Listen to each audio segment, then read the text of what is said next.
gente vai dar sequência às histórias do Sherlock Holmes. A gente vai falar sobre o segundo livro publicado pelo Arthur Conan Doyle, que se chama O Signo dos Quatro, que foi publicado em 1890 e é a segunda história que vem nesse primeiro volume do box Sherlock. Se você não viu o primeiro vídeo, eu fiz um vídeo sobre o livro Um Estudo em Vermelho, que é a primeira história desse volume aqui. O box é composto por 4 volumes e eu falei um pouco sobre ele no primeiro vídeo. Eu vou deixar o link aqui embaixo se você não assistiu, para você passar lá e assistir. Muito bem, essa é a segunda história, como eu falei, do Sherlock Holmes. Nessa história, Sherlock e Watson já se conhecem, já moram juntos.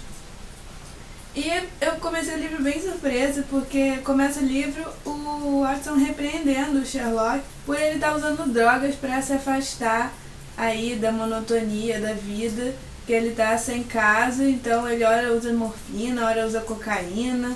E eu fiquei bem surpresa com isso, eu não fazia ideia mesmo desse traço do personagem. É claro que o Watson, como médico, vai criticar, vai alertar, né, que ele pode estar fazendo um grande mal para si mesmo, e ele vai dizer o seguinte a respeito disso: o meu espírito rebela-se contra a estagnação. Deem-me problemas, muito trabalho, o mais complicado criptograma ou a mais intrincada análise, e eu estarei no meio. Então, dispensarei todos os estimulantes artificiais, detesto a rotina monótona da existência, anseio pela exaltação mental.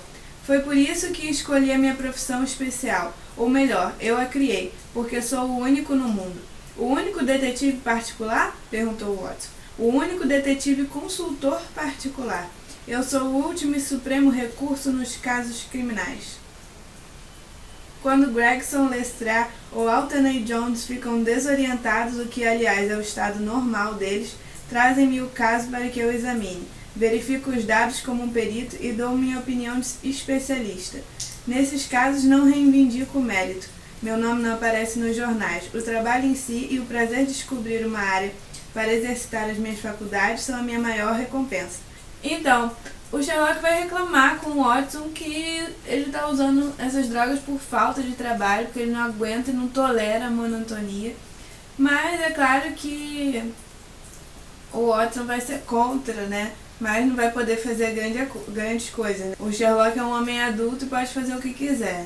E logo o Sherlock vai conseguir fugir dessa monotonia, que um caso vai ser apresentado a ele pela senhorita Mary Monstan.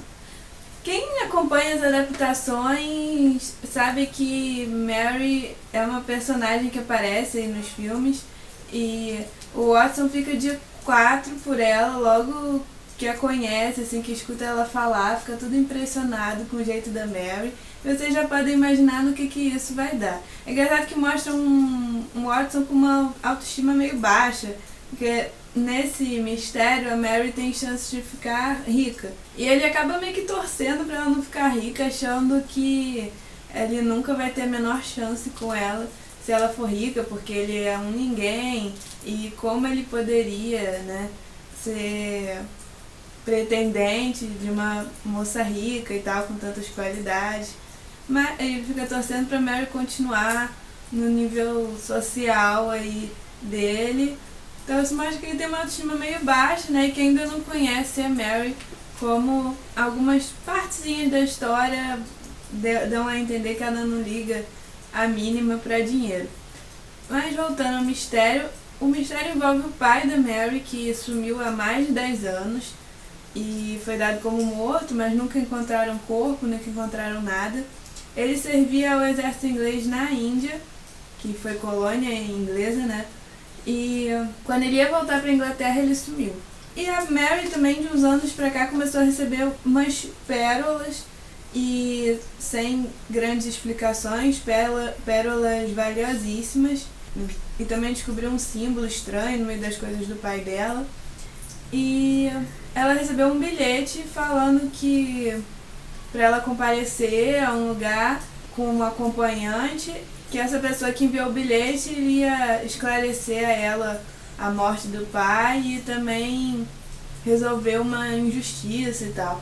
Só que é claro que ela fica meio desconfiada desse bilhete e é por isso que ela procura o Sherlock. Ele e o Watson se oferecem para acompanhar ela, ajudar ela a desvendar esse mistério. E esse mistério envolve um grande tesouro de Agra, na Índia, e eu me envolvi menos com os personagens por trás desse mistério do que com os do livro anterior, do Estudo em Vermelho. Mas é uma história bem interessante, bem rica assim, em termos de personagens.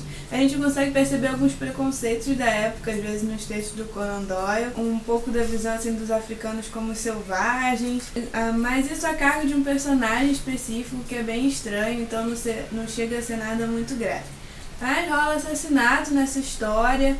O Sherlock vai mostrar que ele pode usar habilidades diferentes para resolver cada caso e não se incomoda de usar armas como crianças de rua para serem seus olhos na cidade, disfarces, até um cachorro para farejar pistas ele vai utilizar nesse livro. Então, a cada livro a gente percebe que o Sherlock não usa só a cabeça, ele também usa outras ferramentas para desvendar os casos. Então, se ele precisar andar armado, ele vai andar. Se ele precisar se disfarçar de velho, ele vai se disfarçar. E ele vai a campo investigar, né? Ele não fica só na sala dele pensando e tentando deduzir as coisas. E a gente vai ter de novo um policial, dessa vez o Anthony Jones, que em determinado momento vai aparecer para investigar o caso também. E ele vai, assim, descartar o Sherlock como um teórico, alguém que dá sorte. E é claro que ele vai rachar a cara em determinado momento, porque vai depender aí das investigações do Sherlock. As dele vão se mostrar erradas e vai ter que dar o braço a torcer nesse sentido. Eu não posso falar muito do mistério em si, sem contar spoilers, mas é um mistério que envolve muitas pessoas para chegar à sua resposta. A gente no final vai ter de novo aí o culpado contando a sua versão da história, contando tudo o que aconteceu, o que levou ele ali.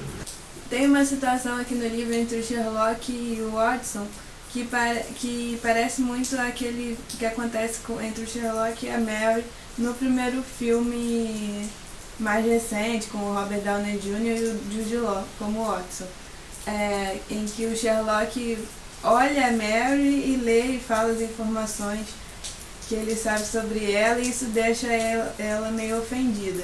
Nesse livro, o Watson vai mostrar um relógio para o Sherlock, vendo se ele descobre quem era o dono, e o Watson também vai ficar meio assombrado e também meio ofendido, assim, meio magoado com a descrição do dono que o Sherlock faz, assim.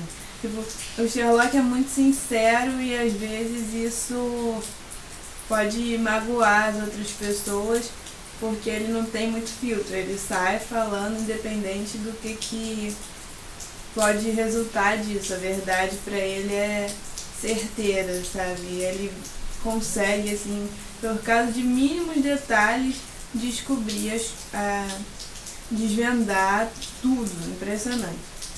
E é isso então que eu tenho para falar sobre esse livro para vocês. O próximo livro é As Aventuras de Sherlock Holmes. Eu já comecei a ler, é um livro de contos, então várias histórias curtinhas. Eu já li o primeiro dos casos, que é bem curtinho, bem introdutório para introduzir outra personagem, e eu acho que eu vou curtir essa série de contos e em breve volto para falar com vocês sobre esse terceiro livro desse primeiro volume, As Aventuras de Sherlock Holmes, tá bom? Até a próxima, tchau, tchau!